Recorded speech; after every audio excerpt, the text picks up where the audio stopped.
శ్రీ గురుభ్యో నమః, శ్రీ మాత్రే నమః. Welcome to VMK astro numerology channel. అసలు ధనుసు రాశి వారైన మీరు ఎందుకు మీ నిజాయితీని అందరూ తప్పుగా అర్థం చేసుకుంటున్నారో ఎప్పుడైనా ఆలోచించారా? ఎందుకు మీరు అందరికీ సహాయం చేస్తూనే చివరికి ఒంటరిగా ఫీల్ అవుతారో తెలుసా? అందరూ జస్ట్ అడ్జస్ట్ అవ్వు అంటుంటే మీలో మాత్రం ఎప్పుడూ పెద్ద లక్ష్యాలు మంటలేస్తూ ఉంటాయా? ఈ వీడియోలో 2026 నుండి 2030 వరకు శని, గురు, రాహు, కేతు ఈ గ్రహాల యొక్క స్థితి వల్ల మీ జీవితాన్ని ఈ గ్రహాలు ఎక్కడికి తీసుకెళ్తబోతున్నాయో, ఏ ఏజ్లో మీ జీవితంలో అసలు యూటర్న్ వస్తుందో పూర్తి విశ్లేషణగా చెప్తానండి. ఒక్కసారి కూడా స్కిప్ చేయకుండా చివరి వరకు చూస్తే మీ రాశి గురించి మీరు ఇలా ఎప్పుడు కూడా వినలేదనిపిస్తుంది. ధనస్సు రాశి సజిటేరియస్. ఈ యొక్క ధనస్సు రాశి గురించిన జ్యోతిష విశ్లేషణ ముందుగా తెలుసుకుందామండి. ఇది సహజ చక్రంలో 9వ రాశి. ధర్మం మరియు జ్ఞానానికి ప్రతినిధి లాంటిది ఈ యొక్క ధనుసు రాశి. ఈ యొక్క రాశి అధిపతి గ్రహం ఎవరయ్యా అంటే గురుగ్రహం, అంటే బృహస్పతి అని చెప్తూ ఉంటాం కదా. ఈ యొక్క గురుడు దేవతల గురువు అనే అర్థంతో ప్రసిద్ధుడు. అందువల్ల ఈ యొక్క ధనస్సు రాశి వారికి భారీగా బాధ్యతలు, ఉన్నతమైన ఆలోచనలు సహజంగానే ఉంటాయండి. మరి అసలు బేసిక్ మూల లక్షణాలు ఏంటయ్యా, మరియు వ్యక్తిత్వం ఏంటిదనంటే, అసలు ధనుసు రాశి యొక్క చిహ్నం చూస్తే అశ్వమానవుడు. అంటే అర్థం ఏంటంటే మానవ శరీరానికి గుర్రం శరీరం కలిసిన వధు ధనుష్కుడి రూపం. అంటే దేనికైనా రెడీగా అన్నట్టుగా బాణం విల్లు వెక్కుబెట్టి సిద్ధంగా ఉండే ఒక మనిషి అండి. ఈ చిహ్నం జ్ఞానము, శక్తి మరియు లక్ష్య సాధనానికి సూచిక అండి. వీరు సహజంగానే జ్ఞానపరులు, ప్రతిభావంతులు మరియు ప్రతి విషయానికి సమాధానం చెప్పగలిగిన వారు ధనుస్సు రాశి వారు. సత్యంపై ఆసక్తి ఉండే వీరు పదే పదే అందరికీ సహాయం చేయాలన్న తపనతో ఉంటారు. ఇతరుల యొక్క బాధను తట్టుకోలేరు. కరుణ, నిజాయితీ మరియు మంచితనము వీరి మూల స్వభావంగా చెప్పబడుతుంది. ఈ యొక్క ధనుస్సు రాశి అనేది అగ్నితత్వానికి చెందినదండి. అందువల్ల వీరికి సహనం మరియు కోపం, ఈ రెండిట్లో కూడా కొంత పోరాటం ఉంటుంది. ఫైరీ నేచర్ వల్ల కొన్నిసార్లు తొందరపాటు లేదా ఆవేశం వల్ల కొన్ని పెద్ద పెద్ద పనులు కూడా 90% వరకు కొన్నిసార్లు చెడిపోయే అవకాశం ఉంటుంది. అయినప్పటికీ వీరు త్వరగా తమ తప్పును గుర్తించి సర్దిద్దుకుంటారు. వీరికి ఆధిపత్యం నచ్చదు. ఎవరో నియంత్రించడానికి కనుక ప్రయత్నిస్తే వీరు వారికి దూరం అవుతారండి. ఎప్పుడూ తమకే తమ విలువ నిరూపించుకోవాలనే కోరిక వీరికి బలంగా ఉంటుంది. ప్రయాణాలంటే చాలా ఇష్టం, కానీ జన సమూహాలపై ఆసక్తి తక్కువగా ఉంటుంది. కొండలు, గుట్టలు, లోయలు ఇలాంటి ప్రదేశాలు కనుక చూస్తే మనసు ఆహ్లాదంగా అనిపిస్తుంది ధనుస్సు రాశి వారికి. ఎప్పుడు మౌనం ఉపయోగపడుతుందో ఈ రాశి వారికి బాగా తెలుసండి. వీరు అత్యుత్తమ సలహాదారులుగా చెప్పబడతారు. వీరి సలహా తీసుకున్న వారు తప్పకుండా విజయం సాధిస్తారు. రాశాధిపతి గురుగ్రహం. మరి అనుకూల రాశులు మరియు సంబంధాల విషయంలో ధనుస్సు రాశి వారికి ఏ రాశి వారితో అత్యంత అనుకూల ఫలితం ఇస్తుందయ్యా అంటే, మొదటిగా మేష రాశి వారితో, కర్కాటక రాశి వారితో, సింహరాశి వారితో, వృశ్చిక రాశి మరియు మీన రాశుల వారితోటి మంచి చక్కటి అనుబంధాలను తీసుకొస్తాయండి. ఈ రాశుల వ్యక్తులతో సంబంధంగానే ఏర్పడితే ఎప్పటికీ విడవకూడదు అని చెప్పవచ్చు. కర్కాటక రాశి షష్టాష్టకం కావచ్చు, 6/8 కాంబినేషన్ కావచ్చు, కానీ కర్కాటకంలో గురుడు బలవంతుడే కాబట్టి అనుకూల ఫలితమే ఇస్తుంది. వీరిలో ప్రేమ, నమ్మకం మరియు బంధం ఇవన్నీ కూడా సత్వరమే ఏర్పడతాయి, వెంటనే ఏర్పడతాయి అని చెప్పవచ్చు. ధనుసు రాశి వారు వారి యొక్క భావాలను సులభంగా పంచుకుంటారండి. అందుకే వీరి స్నేహాలు మరియు సంబంధాలు దీర్ఘకాలికంగా నిలుస్తాయి, లాంగ్ స్టాండింగ్ ఉంటాయి. అసలు టర్న్ జీవితంలో ప్రధాన దశలు ఎప్పుడయ్యారంటే, ధనుసు రాశి వారికి పెద్ద మార్పు అనేది 27 సంవత్సరాల వయసులో కనిపిస్తుంది. ఈ సమయంలో జీవిత ఆశలు మరియు వారి యొక్క కళలు అనేటివి ఆచరణలోకి వస్తాయని చెప్పవచ్చు. 30 లేదా 31 సంవత్సరాల కంటే, అంటే ఆ ఏటి కంటే ముందే ప్రధాన విజయాలు లేదా జీవితాల మార్పులు చోటు చేసుకుంటాయి. 30-31 ఇయర్స్ కంటే ముందే చోటు చేసుకుంటాయి. ఈ 30-31 ఇయర్స్ అనేవి ఏవైతే ఉంటాయో, ఈ కాలం జీవిత దిశ పూర్తిగా మార్చే ప్రత్యక్ష దిశగా నిలుస్తుందని చెప్పవచ్చు.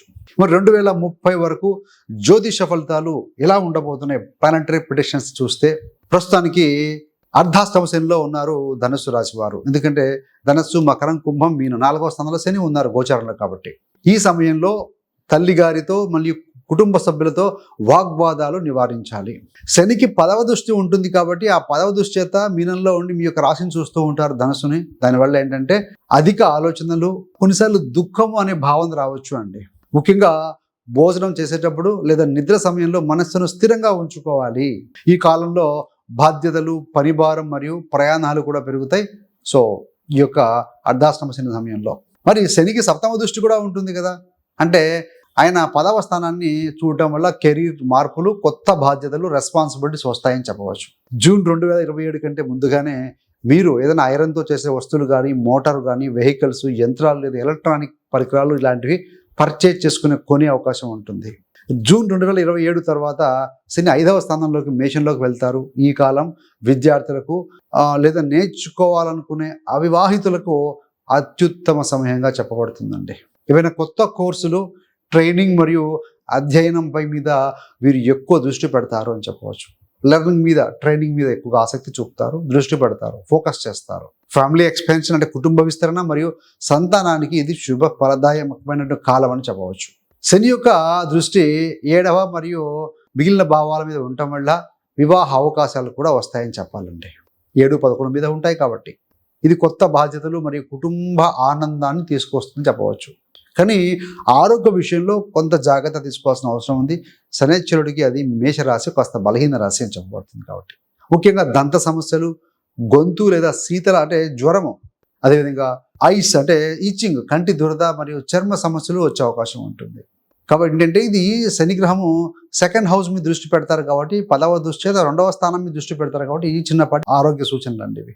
మరి రాహు గ్రహం ఎలా ఫలితం ఇస్తుంది అంటే 2026 5th డిసెంబర్ వరకు రాహువు ప్రస్తుతానికి 3వ స్థానంలో ఉండటం వల్ల మీరు చాలా తెలివిగా, చురుకుగా మారుతున్నారు కూడా. స్మార్ట్ వర్క్ మీద ఎక్కువ ఆసక్తి ఉంటుంది మీకు. కష్టపడి కాకుండా తెలివిగా పనిచేస్తారు అని చెప్పవచ్చు. 3, 6, 10, 11 స్థానాల్లో ఉపచయ స్థానాలు అందులో రాహు కానీ శని కానీ ఉంటే ఎక్సలెంట్ ఫలితాలు ఇస్తారండి. ఏవైనా online business, YouTube, Instagram, Amazon ఈ సమయంలో విజయవంతం అవుతాయి మీరు కనుక ఆ రంగాల్లో ఆల్రెడీ ప్రాక్టీస్ చేస్తూ ఉంటే కనుక. ప్రయాణాలకు సంబంధించిన ఉద్యోగాలు లేదా వ్యాపారాలు కూడా ఫలితాలు పాజిటివ్గానే ఉంటాయండి. మరి గురుగ్రహ ప్రభావం ఏ విధంగా ఉంటుందయ్యా అంటే 2026, 2027 మధ్యలో జూన్ 2026లో గురుగ్రహము 8వ స్థానానికి 8వ స్థానం అంటే కర్కాటకానికి వెళ్తారు. దీనివల్ల ఏంటంటే మీ యొక్క ఆస్తి వివాదాలు ఏమైనా ఉంటే, తగాదాలు ఉంటే పరిష్కార దిశగా ముందుకు వెళ్తే పరిష్కారం అవుతాయని చెప్పవచ్చు. 1 సంవత్సరం పాటుగా ఉంటారు, మే 2027 వరకు. అప్పులు, రోగాలు మరియు శత్రువుల మీద కూడా మీరు విజయం సాధిస్తారని చెప్పవచ్చు అండి. ఈ యొక్క గురుగ్రహ దృష్టి మీ యొక్క 2వ స్థానం మీద పడటం వల్ల మీ మాటల్లో మంచి తేజ్ ఉంటుంది, మెచ్యూర్డ్గా మాట్లాడగలుగుతారు. ఉపాధ్యాయులు, ప్రొఫెసర్లు మరియు మాట్లాడే వృత్తుల్లో ఉన్నవారు మంచి విజయాన్ని పొందుతారండి. వారి వాక్కుకి బలం ఉంటుంది, వాగ్దాటి కలిగి ఉంటారు. 2027వ సంవత్సరంలో ఈ యొక్క గురుగ్రహం 9వ స్థానంలోకి మారతారు. ఇది ఉన్నత విద్య మరియు సంతానం మరియు ఆధ్యాత్మిక అభివృద్ధికి అనుకూలమైన సమయం అవుతుందండి.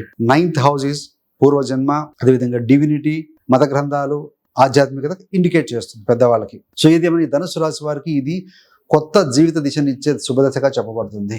మరి జ్యోతిష రెమెడీస్, పరిహారాలు అంటే, ఆస్ట్రాలజికల్ రెమెడీస్ ఏంటయ్యానంటే, మొట్టమొదటిగా సత్యాన్ని సమయం నిరూపిస్తుంది అన్న భావనతో ఉండండి. ఫెయిర్గా ఉండండి, ఎథికల్గా ఉండండి. మీరు సరైన వారైతే దాన్ని నిరూపించుకోవడానికి తొందరపడవద్దు. సమయమే మీ యొక్క పక్షాన్ని నిలుస్తుందండి. So wait for time, do your work, nothing more than that. శని గ్రహ బీజ మంత్రం ఓం ప్రాం ప్రీం ప్రౌం సహ్ శనైశ్చరాయ నమః. ఈ యొక్క మంత్రాన్ని ప్రతిరోజు 105 సార్లు పఠించడం మంచిది, జపించడం మంచిది, చేస్తే ఉంటే మంచిది. సో అర్ధాష్టమ శనిలో ఉన్నారు కాబట్టి చేసుకోవడం మంచిదండి. ప్రాపర్టీ సంబంధం, కుటుంబ సంతోషం, మదర్ హెల్త్, ప్రాపర్టీ, వెహికల్స్ రిపేర్లు కానీ ఇట్లాంటి వాటికి కొంచెం పాజిటివ్గా ఉంటుంది, నెగిటివ్ లేకుండా. గురుగ్రహ బీజ మంత్రం ఓం గ్రాం గ్రీం గ్రౌ సహ్ గురవే నమః. ఈ మంత్రాన్ని ప్రతిరోజు 105 సార్లు జపించండి. వీటి ఎఫెక్ట్ వల్ల మీ అదృష్టం మరియు జ్ఞానం మరింత పెరుగుతాయండి. అదేవిధంగా ప్రతిరోజు హనుమాన్ చాలీసా చదవటం ద్వారా సకల రక్షణ మరియు ధైర్యాన్ని ఇస్తుందండి. మొత్తం మీద చూస్తే ధనస్సు రాశి వారు జ్ఞానం, నిజాయితీ మరియు ధర్మానికి ప్రతిరూపం అండి. వీరి ప్రయాణం ఎల్లప్పుడూ కూడా ఉన్నత లక్ష్యాలపై ఉంటుంది. ఈ యొక్క గురుగ్రహం వీరికి ఆశీర్వాదం ఇచ్చి జీవితం యొక్క ప్రతి దశలో కూడా మార్గదర్శనం చేస్తాడని చెప్పవచ్చు. ఆయన రాశాధిపతి మరియు చతుర్థాధిపతి. శనైశ్వరుడు క్రమశిక్షణ నేర్పుతాడు, రాహువు మీ యొక్క తెలివిని పెంచుతాడు. ఇవన్నీ కలిపి 2030 వరకు మీ జీవితాన్ని ప్రగతివంతంగా నడిపిస్తాయని చెప్పవచ్చండి. ఎల్లప్పుడూ కూడా శాంతిగా, వినయంతో మరియు సత్యనిష్టతో కనుక జీవనయాత్ర కొనసాగించగలిగితే 100% పాజిటివ్ ఫలితాలు ఈ గ్రహస్థితి వల్ల మీకు రాబోతున్నాయండి. సో ఫ్రెండ్స్, ఇదే ఈరోజు ధనుసు రాశి వారి యొక్క పూర్తి జ్యోతిష విశ్లేషణ అండి. ఆ భగవంతుడి ఆశీర్వాదం మీతో సర్వకాలం ఎల్లప్పుడూ ఉండాలని కోరుకుంటున్నాము.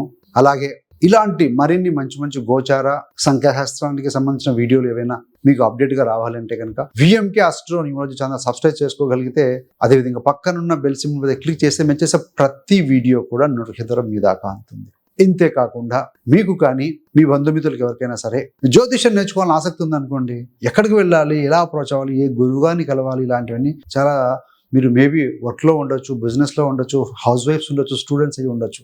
అందరికీ కూడా ఎవరికి ఇబ్బంది లేకుండా మీ యొక్క కంఫర్టబుల్ టైంలో, కన్వీనియంట్ టైంలో నేర్చుకునే విధంగా 30 days ఆస్ట్రాలజీ కోర్స్ డిజైన్ చేసాం, రిలీజ్ చేసామని చాలా మంది నేర్చుకుంటూ చక్కగా ముందుకు వెళ్తున్నారు. సో మీరు 0 నాలెడ్జ్తో వచ్చినా సరే 30 days తర్వాత మీ గోచారం, మీ జాతకం మీరు పరిశీలించుకోగలుగుతారు. That much we can with guarantee. So అలా ఆసక్తి ఉన్న వారి కోసం కోర్సు యొక్క లింక్ను కూడా డిస్క్రిప్షన్ ఇవ్వడం జరుగుతుంది, గమనించగలరండి. So thanks for watching. ఇందాక మనం ధనుసు రాశి పూర్తి వీడియో చూసాం కదా. మీరు ధనుసు రాశి వారైతే, లేకుంటే మీ బంధుమిత్రులు ఎవరైనా తెలిసిన వారు ఉంటే, ఏ వయసులో వారికి యూటర్న్ అయ్యింది, వారి లక్షణాలు ఏ రకంగా టాలీ అయ్యాయో కామెంట్ రూపంలో తెలియజేయగలరు. సర్వేజన సుఖినో భవంతు. స్వస్తి.